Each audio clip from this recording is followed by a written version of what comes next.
There is a strange kind of witchcraft in the modern world, not the kind that dances around fires or mutters incantations in the woods, but the kind that smiles beneath fluorescent light.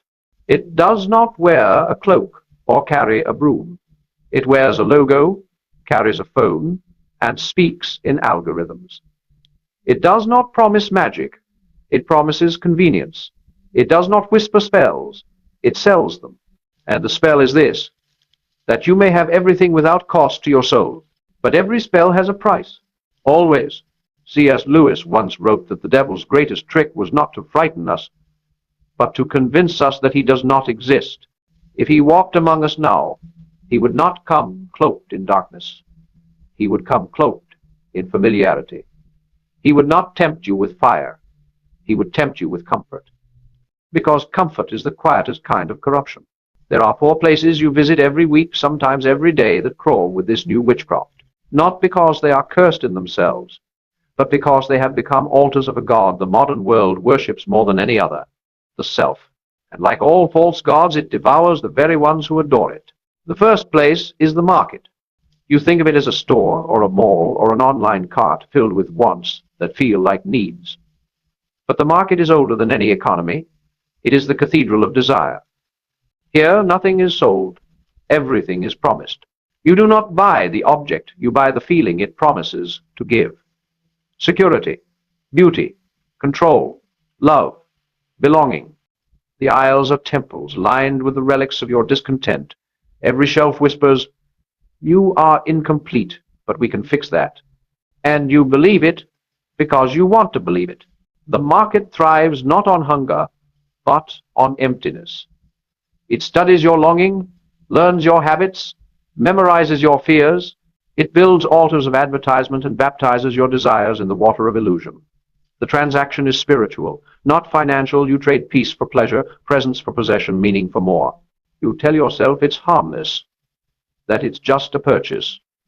But the witchcraft of the market is not in the object, it's in the forgetting. Every new thing makes you forget the old lesson, that nothing external can fill an internal void. The first sin was not hunger, it was curiosity without reverence. Eve did not eat because she was starving. She ate because she was convinced that what she lacked was the one thing that would make her whole. That same whisper lives here, still printed on price tags, hidden in the glow of your screen. You could be more if only you had this. And so the market feeds not on your money, but on your discontent. It has turned shopping into prayer, brands into beliefs, scarcity into scripture. You may not bow, but you bend. You may not sing hymns, but you chant slogans. You may not tithe, but you pay with your peace. It is subtle.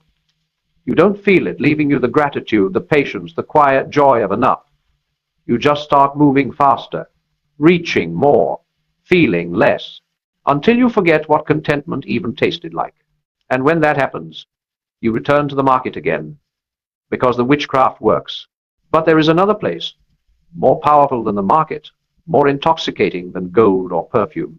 You carry it in your pocket, stare into it for hours, worship before it without even realizing it. It is the screen. The screen is the modern altar of illusion. It promises connection, but delivers distraction.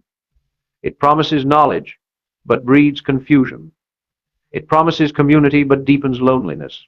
It is witchcraft, disguised as information. A mirror of shadows reflecting everything except your soul. The screen does not need to command you.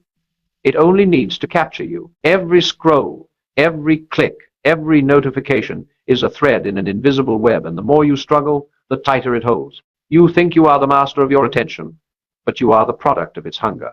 Here, the sorcery is not cast by words, but by images. Images that inflame desire, exaggerate fear, distort identity. You compare your life to the illusion of others until your gratitude dissolves into envy.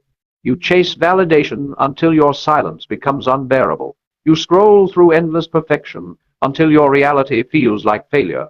This is not entertainment. It is enchantment. It numbs you while convincing you that you're engaged. It distracts you while convincing you that you're learning. It isolates you while convincing you that you belong. And beneath it all, your attention, your very awareness, is being harvested. Every second you look away from your own soul is a second you feed the witchcraft of illusion, because what you feed grows and what you neglect dies. The screen teaches you to measure worth in numbers, not depth, to confuse visibility with value, to chase moments that sparkle but never stay. And in doing so, it replaces the sacred with the superficial, a substitution so seamless that most never notice the theft. But the theft is real. It is the theft of time, the only currency that cannot be earned back. The devil no longer steals with claws and fire.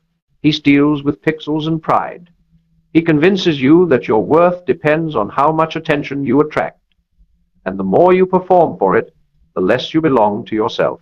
You start thinking in captions, feeling in filters, living in highlights. You forget the sacred rhythm of being unseen, unknown, unmeasured. You forget that obscurity is not failure, it is freedom. When the screen becomes your window to the world, it also becomes your cage. But the witchcraft of illusion is not satisfied with your attention. It wants your identity. And so you move from the screen to the next place, the mirror. The mirror is where the self is sacrificed to the image. At first, you only glance, a quick look, a check of appearance.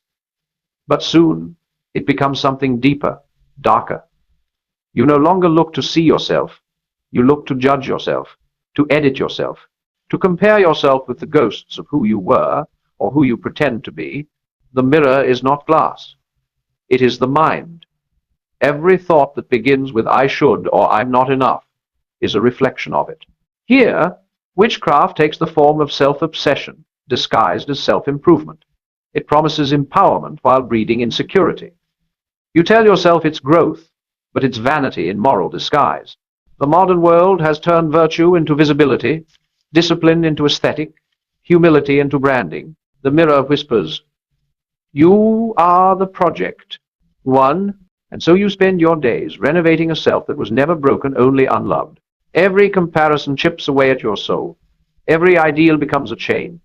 You think you're ascending, but you're spiraling into a life where worth depends on performance and peace depends on applause. You become your own idol, polished, perfected, perpetually unsatisfied. And in that worship of the self, the witchcraft is complete. But there is one more place, more dangerous than all the rest, because it hides in plain sight, and you visit it without question. You may even call it belonging. It is the crowd. The crowd is the kingdom of conformity, a place where individuality is sacrificed on the altar of approval. Here, people do not think, they echo. They do not believe, they react. They do not love, they align. The crowd does not ask you to be wicked. It only asks you to stop being wise. It whispers, don't think, agree, don't question, repeat, don't stand, blend. And slowly your convictions dissolve. You start to fear being different more than being wrong. You start to crave acceptance more than truth. And that, my friend, is the oldest witchcraft of all the kind that turns men into shadows of one another. You were not made to dissolve into the crowd.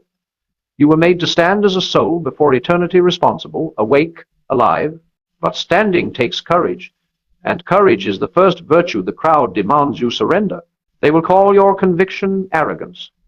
They will call your discernment hate. They will call your silence guilt. And so you bend, because it's easier to blend than to bleed. But no man who conforms to the world can transform it.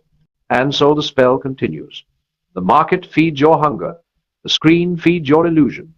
The mirror feeds your pride. The crowd feeds your fear. Together they weave a net so elegant you forget it's a prison. Yet here lies the mercy of the divine. The same world that enslaves can also awaken. For witchcraft only works in darkness, and once you name it, it loses its power. You cannot flee these places. You must sanctify them. Go to the market with gratitude, not greed. Use the screen for wisdom, not vanity. Look into the mirror for grace, not judgment. Walk among the crowd with conviction, not conformity. For faith is not withdrawal from the world. It is the transformation of it. True wealth was never the coin of comfort, but the currency of courage. True magic was never manipulation, but meaning. True power was never control, but character. You were never called to avoid the witchcraft. You were called to walk through it, untouchable, because truth burns brighter than every false light the world could conjure. And when you finally see the spell for what it is, when you remember who you are beneath all the noise, the hunger, the glamour, and the fear, the enchantment breaks. And what remains is peace. And when that peace first arrives, it does not come with celebration. It comes quietly, humbly, as if ashamed to return to a heart that had forgotten it. You will almost miss it, that still, small voice whispering beneath the noise, the one that does not demand attention but offers truth. It does not shout, it invites. It does not seduce, it restores. And you realize that peace was never gone. It was buried under layers of noise that you called life. The market, the screen, the mirror, and the crowd, they had not stolen your soul. They had only distracted it. They had only made you forget the power. You always carried the power to choose what you worship, because that is the heart of every battle between light and darkness. Worship. What you give your attention to, you give your life to. We have mistaken worship for ceremony, for hymns and pews and prayer lists. But worship is attention. It is what you look at with reverence, what you feed with thought, what you center your days around, what you defend when questioned. You are always worshiping something. The only question is whether it's worthy of your devotion. The witchcraft of the modern world does not ask you to denounce God. It only asks you to forget him, to replace him with smaller gods made in your image, comfort, validation, success, control. It promises the same fruits, but robs you of the roots. It offers instant gratification at the cost of eternal meaning. And when the soul forgets how to worship what is eternal, it begins to rot in silence, slowly, politely, without drama. You don't even notice at first. You just start to feel heavy, restless, disconnected. The laughter becomes hollow, the pleasures shorter, the nights longer. And you tell yourself you just need a vacation, a new goal, a new relationship, when what you truly need is remembrance. You have not lost your faith. You have only misplaced your attention. The great danger of our age is not hatred of God. It is indifference to him. We do not blaspheme. We scroll. We do not rebel. We distract. We do not kneel before idols of stone. We kneel before screens of glass. The witchcraft has evolved, but its aim remains unchanged, to keep you too busy to look within, because the soul that never stops moving never asks why. And yet there is mercy even in the madness, for you were made in the image of a Creator who planted eternity inside your restlessness. That ache you feel when life feels empty, that hunger no success can satisfy, that is the divine compass calling you home. It is not punishment, it is memory. It is the reminder that you were made for more than pleasure, you were made for purpose. The market told you that happiness was a product. The screen told you that meaning was a performance. The mirror told you that worth was a reflection. The crowd told you that truth was a vote. And yet, deep down, you know none of it is enough. Because meaning cannot be bought, broadcasted, beautified, or borrowed. It must be built within by discipline, by humility, by grace. C.S. Lewis once said that you do not have a soul. You are a soul. You have a body. And when you begin to live as if that is true, everything begins to change. The world around you slows. The noise softens. You begin to notice the sacred hidden in the ordinary sunlight through a window, laughter between friends, the quiet strength of patience, the holiness of forgiveness. The simple things that once seemed small become portals to eternity. Because the soul no longer seeks escape. It seeks meaning in what is already given. That is the beginning of transformation, when gratitude becomes your rebellion. You begin to walk through the market, but the market no longer owns you. You still buy, but you no longer bow. You see the illusion, but you do not curse it. You simply stop feeding it. You take what is useful and leave what is empty. You start to see that abundance was never about having everything. It was about needing less. You turn on the screen, and it no longer hypnotizes you. You use it as a tool, not as a throne. You stop performing and start creating. You stop comparing and start contributing. You realize that technology was not evil. It was only dangerous in the hands of the unawake. You face the mirror, and instead of judgment, you see grace. You stop asking, "Am I enough?" and begin whispering, "I am becoming." You see the scars, not as shame, but as sacred proof that healing is real. You understand that perfection is not the goal, wholeness is. And when you stand among the crowd, you no longer fear their gaze. You do not rebel for the sake of rebellion, nor conform for the sake of belonging. You move quietly, faithfully, rooted in truth that does not depend on approval. You love them even when they misunderstand you, because freedom that despises others is still a prison. That is how witchcraft loses its grip, not through hatred, but through humility. The modern world thrives on outrage, because outrage blinds discernment. It needs your anger to survive. But love, calm, patient, steady love is what dissolves its spell. Love is the counter magic that no darkness can counterfeit.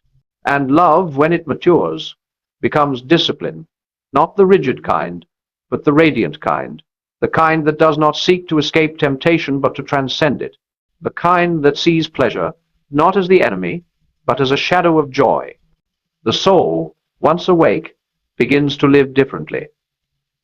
It no longer asks, "What can I get?" but "What can I give?" It no longer measures success by comfort, but by character. It no longer fears failure, because it knows failure cannot touch what is eternal. And when that awareness deepens, something incredible happens. You begin to see that the same world that once felt cursed is now sacred. The same market becomes a place to bless others with generosity. The same screen becomes a means to speak light into darkness. The same mirror becomes a reflection of gratitude. The same crowd becomes an opportunity to practice courage. For the kingdom of God is not somewhere you escape to. It is something you awaken to here, now, in every moment that you choose truth over illusion, love over fear, meaning over noise. And when you do, the witchcraft begins to starve. You see, evil does not vanish when exposed. It withers when ignored. It survives by attention, by reaction, by belief. The devil does not need your worship, only your worry. He does not need your sin, only your sleep. He wins not when you are wicked, but when you are numb. So the question is no longer whether you have been enchanted. You have. We all have. The question is whether you will remain so. Wakefulness is a decision, one you must make daily, quietly, consistently. It is not dramatic. It is not loud. It is the steady choosing of truth when falsehood feels easier. It is prayer when distraction feels more comfortable. It is forgiveness when bitterness feels justified. It is presence when the world begs you to scroll past the sacred. That is the real exorcism, the reclaiming of your attention. For where your attention goes, your worship follows. And where your worship goes, your life becomes its reflection. The world will not grow less enchanted. It will only grow more subtle. The spells will change shape. Convenience will look more compassionate. Greed will sound more generous. Pride will feel more enlightened. And yet, beneath every disguise, the same hunger will remain, the hunger to replace the Creator with the created. But you will see through it, because you have learned the language of discernment, the language that listens for what feeds the soul, not what flatters it. That language will lead you back to simplicity, to silence, to surrender. For in the end, all witchcraft fails where humility stands, because humility is truth, and truth, like light, cannot be cursed. And so, walk again through your week, through the market, through the screen, through the mirror, through the crowd, but walk differently now. Walk as one who is awake. Let every purchase be a prayer. Let every reflection be an act of gratitude. Let every moment online be a testimony of truth. Let every gathering be a sanctuary of compassion. That is how you defeat the modern witchcraft, not by escaping the world, but by sanctifying it. The world does not need more rebels.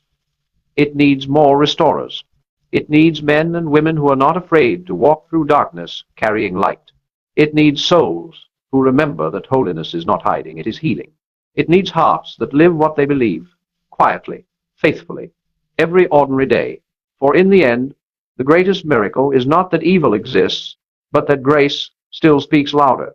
And if you listen closely, beyond the noise, beyond the market and the screen, beyond the mirror and the crowd, you will hear it, the voice that calls you back from the spell. Be still. You were never meant to crawl among the counterfeit. You were meant to stand among the eternal. And in that stillness, the witchcraft breaks. You begin to see it now, how the darkness was never some foreign invasion, but a subtle turning inward. how every enchantment was born not from malice, but from neglect. The heart does not fall to evil through decision. It drifts there through distraction. The devil does not ask for your soul, he asks for your schedule. And once your hours belong to noise, your heart follows quietly behind. We think witchcraft is an act, a ritual, a choice of the wicked. But in truth, it is a way of forgetting. Forgetting the sacred rhythm of life that was once written into our very being. Morning was for wonder, night was for reflection, work was for service, and rest was for worship. But the modern world has inverted the sacred. We rest in anxiety, we work in pride, we speak without listening, and we live without pausing. The rhythm of heaven has been replaced by the restlessness of man. And what is restlessness but the echo of separation, the ache of a soul that has lost its center? You can feel it, can't you? That subtle unrest, even in moments that should be peaceful. That hunger that wakes you at night and whispers, there must be more. You scroll through faces, you chase small pleasures, you fill the silence with movement, and yet the ache remains because you are trying to feed eternity with moments that perish. You cannot fill a soul with seconds. This is the witchcraft of the age, that it teaches you to consume what can never satisfy. You keep drinking salt water and wondering why you're still thirsty. You keep buying what fades, following what lies, envying what empties, and believing it will one day feel like fulfillment. But meaning cannot be downloaded. Truth cannot be streamed. Wholeness cannot be bought. You were not created to be entertained, you were created to be enlightened. The world is not wicked because it tempts you. It is wicked because it distracts you from what matters. Every temptation is just a detour from purpose, a beautiful glittering road that leads nowhere. And if you travel it long enough, you begin to lose your name, your face, your memory of home. And yet, the path back is not far. It is always closer than you think. The return begins with remembering. Remember that you are not a machine of consumption. You are a creature of contemplation. You were not born to scroll through existence. You were born to steward it. You were not meant to run endlessly after pleasure, but to walk steadily toward purpose. The first step toward deliverance is awareness, to see the spell without flinching. The second is gratitude, to reclaim wonder from what has become ordinary. Gratitude is the undoing of modern witchcraft, because gratitude restores perspective. It shifts the focus from what you lack to what you've been given. The market loses its grip when you give thanks for what you already have. The screen loses its power when you choose silence over spectacle. The mirror loses its poison when you thank God for your scars. The crowd loses its hold when you cherish truth more than approval. Gratitude turns consumption into communion. It transforms ownership into stewardship. It changes what you touch because it changes what touches you. But gratitude must be followed by discipline, the quiet, daily defiance against drift. You cannot simply wish your way out of enchantment. You must practice your way out. Discipline is not punishment. It is protection. It is the building of habits that keep the heart awake. To rise before dawn and speak to the silence, that is discipline. To turn off the noise and listen to your own breath, that is discipline. To deny yourself a fleeting pleasure for the sake of a lasting peace, that is discipline. To do what is right when no one sees and no one claps, that is discipline. And discipline, when married to gratitude, becomes transformation. You begin to realize that every moment is sacred, that every act of integrity is a rebellion against illusion. You no longer divide life into spiritual and ordinary because all of it is holy. Every conversation is an altar, every sunrise is a sermon. Every small kindness is a miracle in motion.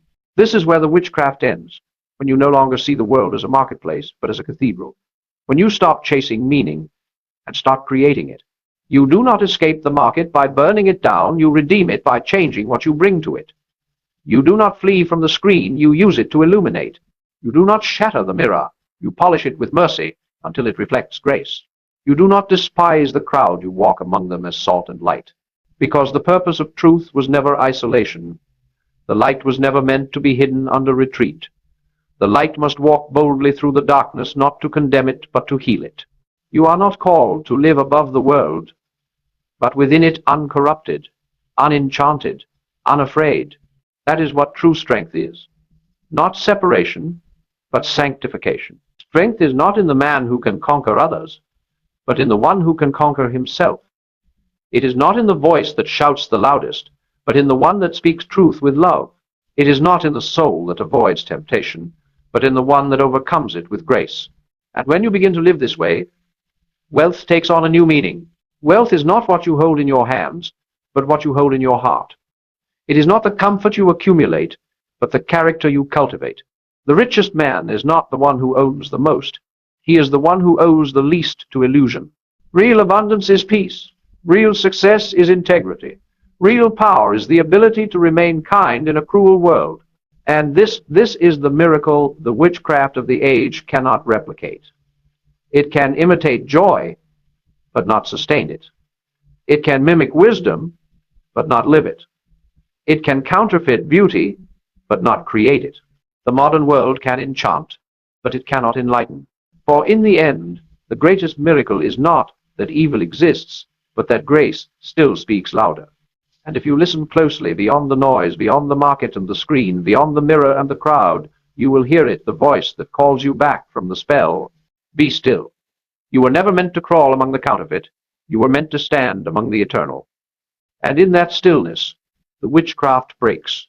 The ones who confuse movement with purpose, noise with meaning, and pleasure with peace. But the moment you stop, the moment you see, the illusion shatters. You begin to hear again the voice that was drowned by distraction, the voice that has been calling you since the beginning. It does not command, it invites. It does not demand, it whispers. It says, you were not made for enchantment, you were made for eternity. And when you hear that voice, really hear it, the market begins to fade, the screen dims, the mirror softens, the crowd falls silent, the noise recedes, the fog lifts, and in its place comes something ancient and holy. Clarity. Clarity is the true miracle. It is the restoration of sight to a generation that has forgotten how to see. It is the end of deception and the rebirth of discernment. And with that discernment, you begin to live differently. You buy less and bless more. You listen longer and speak softer. You forgive faster. You seek wisdom over popularity. You trade comfort for courage. You measure life not in possessions, but in presence. And little by little, the witchcraft loses its ground, because the greatest rebellion against darkness is a life fully awake. And the greatest miracle is not that God speaks, but that you finally learn to listen. There is a quiet hour, often in the stillness before dawn, when the world seems to pause. The machines sleep, the notifications rest, the voices fade into a silence that feels alive. If you have ever woken then, not because you planned to, but because something within you stirred, you have felt it. That invisible tug at the center of your being, that soft question from eternity asking, are you awake yet? That is where all true transformation begins. Not in the noise, not in the drama, but in that fragile moment of awareness when the soul finally turns its gaze inward. You see, the world will never tell you to wake up. It profits from your sleep. It thrives when you stay half alive, half aware, running in circles that go nowhere. But God speaks in whispers, and only those who dare to slow down will ever hear him. When you begin to awaken, the world does not change immediately, you do. The same temptations remain, the same spells shimmer around you, but their power starts to fade because your eyes have changed. You see the market not as a paradise of pleasure, but as a classroom of restraint. You see the screen not as a window to life, but as a mirror that tests your discipline. You see the mirror not as judgment, but as invitation, a reminder to love what God already loves. You see the crowd not as a threat, but as a mission field, broken people like yourself, longing to be seen beyond their masks. The enchantment is broken when the soul begins to see through the illusion instead of against it. For light does not fight darkness, it simply reveals it. The witchcraft of our time was never about potions and spells.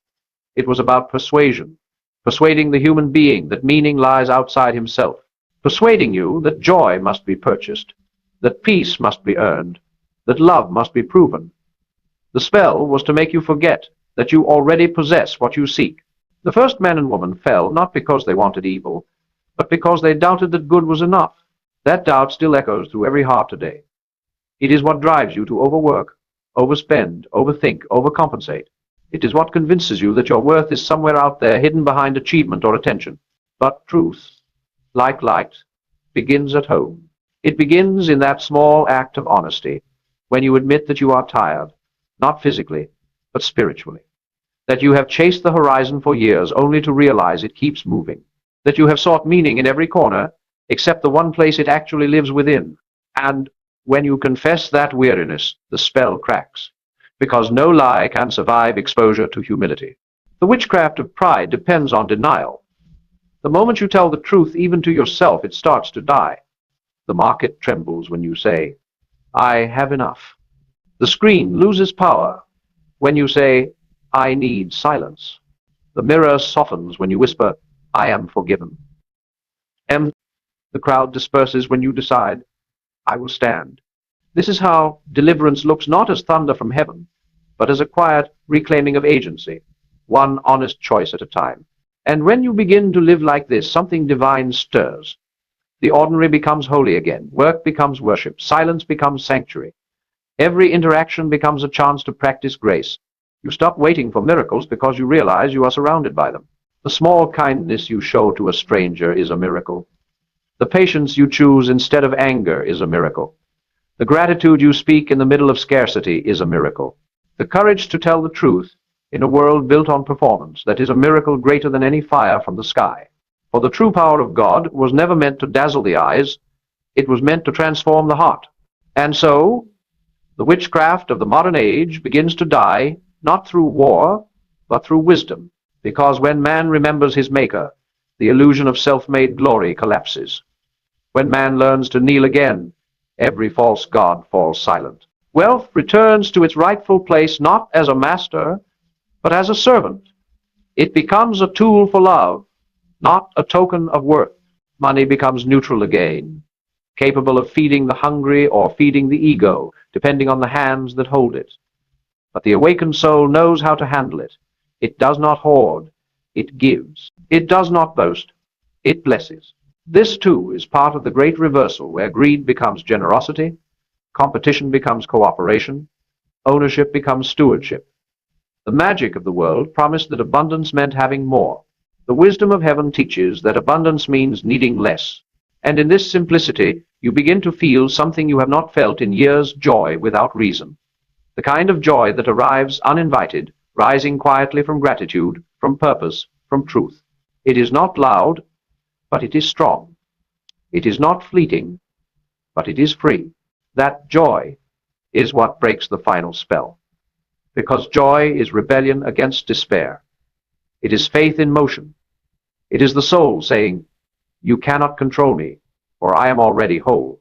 The witches of this world, the ones that speak through vanity, greed, comparison, fear, cannot touch a soul that knows joy, for joy is not naive, it is defiant. It stares at darkness and smiles, because it remembers the dawn. And so you live differently now. You still visit the market, but you bring gratitude with you. You still use the screen, but you fill it with truth. You still face the mirror, but you look with mercy. You still walk among the crowd, but you move with love. And though the world still turns, though the spells still whisper, though temptation still calls your name, it no longer commands you. For you have learned the ancient secret, that the truest protection against witchcraft is worship. Not the worship of ritual or reputation, but of presence. The daily, humble act of remembering God in all things, in the buying, the scrolling, the seeing, the speaking, that is holiness in its truest form, the union of heaven and habit. And if you can live that way, aware, grateful, disciplined, loving, you will discover that even the most ordinary week is laced with the miraculous. That even in a world full of counterfeit magic, the real wonder has never disappeared. It was waiting for you to open your eyes, for the light has never left the world.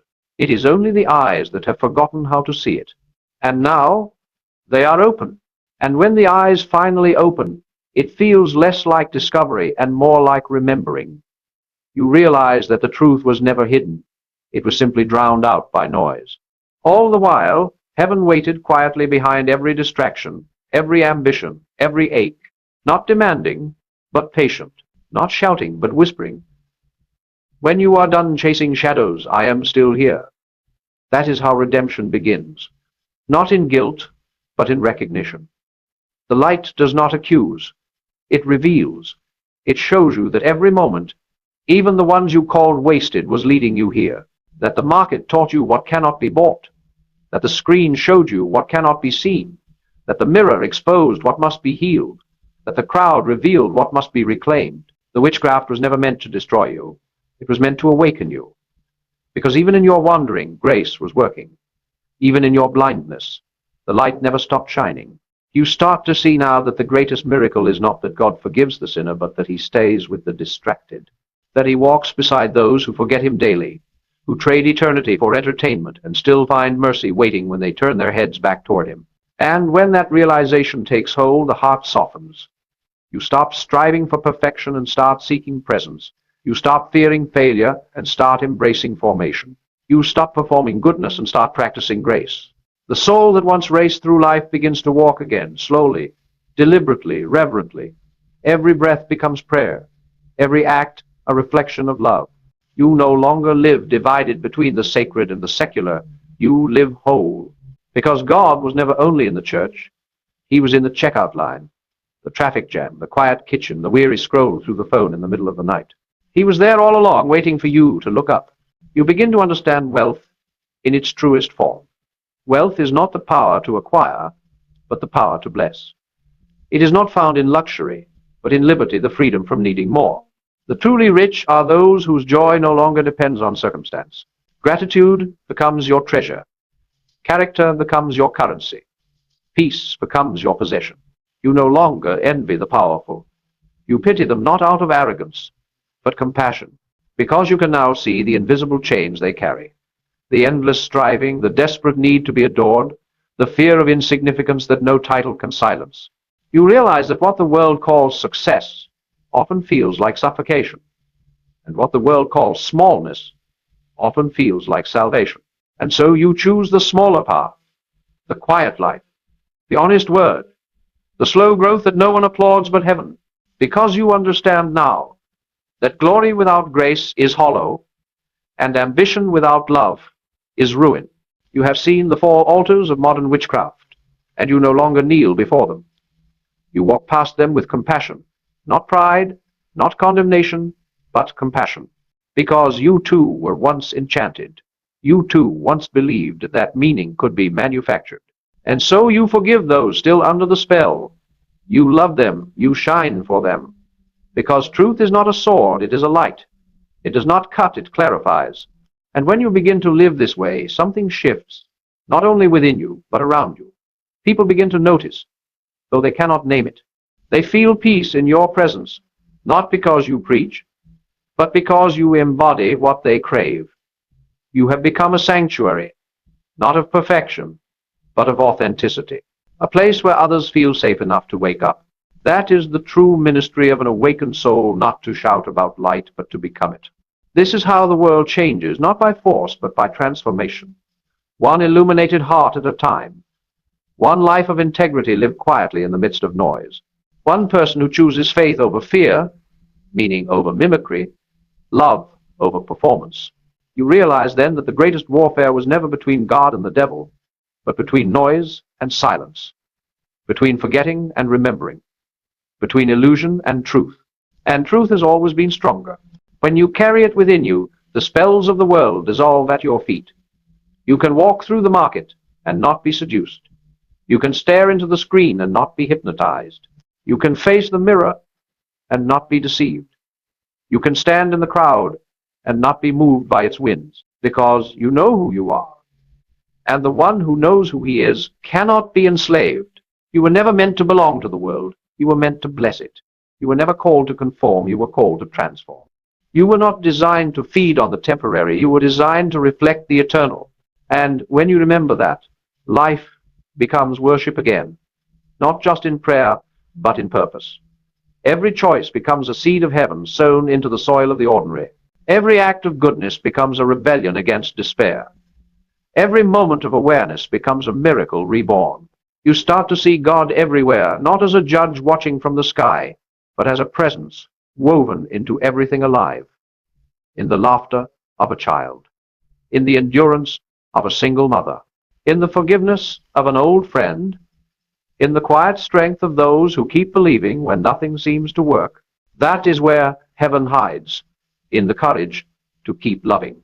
You finally understand why the enemy worked so hard to keep you distracted, because a soul that is awake cannot be controlled, a heart that is filled cannot be bought, a mind that is clear cannot be deceived, a life rooted in truth cannot be manipulated by fear. You become untouchable, not because you have escaped temptation, but because you have seen through it. You have learned that no spell can bind the one who has chosen to love. And so you live now with open hands.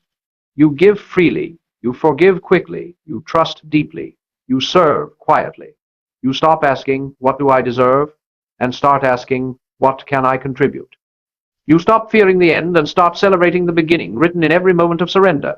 Because the moment you stop fighting for control, grace takes over. And grace does not repair what was broken, it resurrects it. That is the final miracle, the great restoration. The market becomes a mission field for generosity. The screen becomes a canvas for truth. The mirror becomes a window to divine craftsmanship. The crowd becomes a chorus of souls learning, slowly, painfully, beautifully, to remember who they are. And you, the one who once wandered through illusion, have become a bridge, a living reminder that witchcraft cannot last where wisdom walks, that darkness cannot thrive where discernment dwells, that fear cannot command where faith stands tall. You are the living proof that heaven still breathes on earth. And so, as the world continues its restless turning, its noise, its glamour, its hunger, you stand still. You breathe. You remember. You carry the light that no spell can extinguish. And every step you take becomes a quiet sermon to those still asleep. That meaning is not lost. That truth is not dead. That love still reigns. That the soul, once awakened, cannot be bewitched again. Because where light lives, darkness flees. And so, you walk on not as a saint untouched by struggle, but as a soul reborn through it. The market hums, the screen glows, the mirror waits, the crowd moves, and through it all, you remain. Awake, free, whole. For the witchcraft of this world was never powerful enough to defeat a heart that remembers where it came from. And the heart that remembers, truly remembers, becomes the greatest miracle of all.